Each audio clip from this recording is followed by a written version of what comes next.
Hello, everyone. Welcome to the Newsbrowse News broadcast.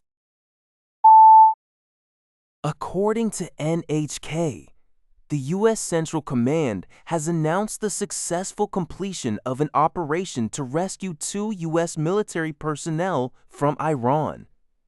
These individuals were the crew members of an F-15 fighter jet that was shot down over Iranian territory on Thursday. The command, responsible for military operations targeting Iran, issued a statement on Sunday, confirming that the service members were safely recovered during distinct search and rescue missions.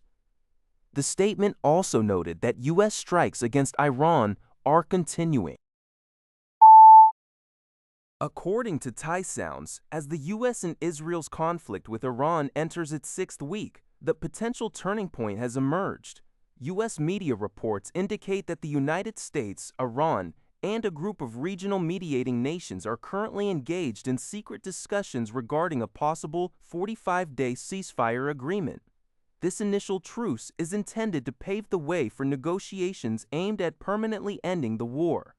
Sources familiar with the talks, cited by Axios, suggest that discussions involve mediators from Pakistan, Egypt, and Turkey, along with communications between U.S. presidential envoy Steve Witkoff and Iranian Foreign Minister Abbas Araqi. The proposed agreement is structured in 2 phases: an initial 45-day halt to hostilities, followed by negotiations for a lasting peace, which could extend beyond the initial ceasefire period if needed.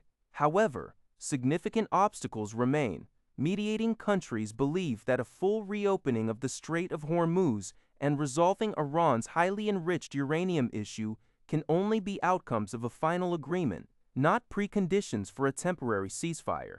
As Iran views these as key bargaining chips, U.S. President Donald Trump issued a stern ultimatum threatening strikes on critical Iranian infrastructure if the Strait of Hormuz is not reopened by Tuesday evening. Meanwhile, Iran's Islamic Revolutionary Guard Corps maintains a hardline stance, asserting the strait will never return to its pre-war status for the U.S. and Israel. Despite the slim chance of an immediate breakthrough, these efforts are seen as the only hope to de-escalate the rapidly intensifying conflict.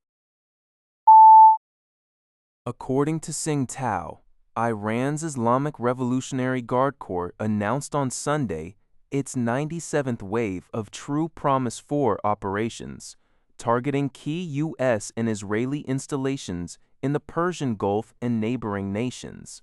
These strikes included destroying a covert U.S. military site near Kuwait's Mohammed Ahmad Naval Base and hitting an Israeli vessel with a Ghadir cruise missile in the UAE's Jebel Ali port, causing it to burn.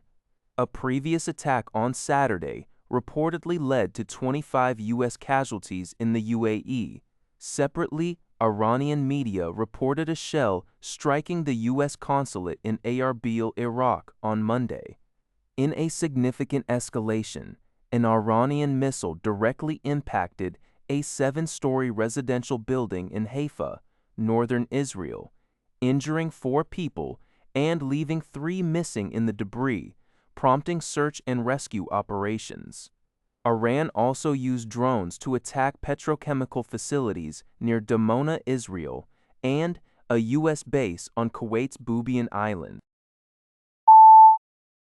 RNZ reports that at least 5 Papuans have been reported dead following an explosion of violence in the Dogiyai Regency of Indonesia's Central Papua province. The unrest began after a Papuan police officer was allegedly killed by stabbing in Kamu District's Monamani town on Tuesday. A joint police and military operation was subsequently launched, during which security forces are alleged to have indiscriminately opened fire in several villages.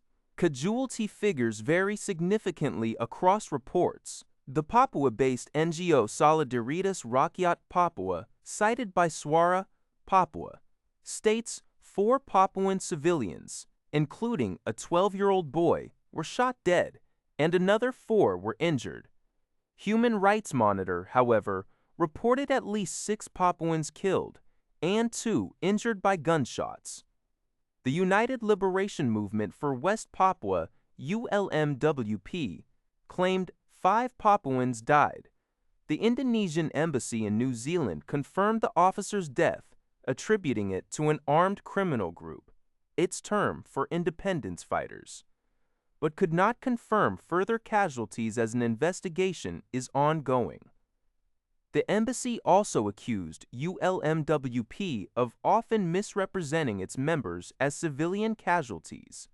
This violence occurs amidst escalating tensions and heavy security deployment in Dogiyai over the past month. That's all for this video. Thank you for watching. See you in the next video.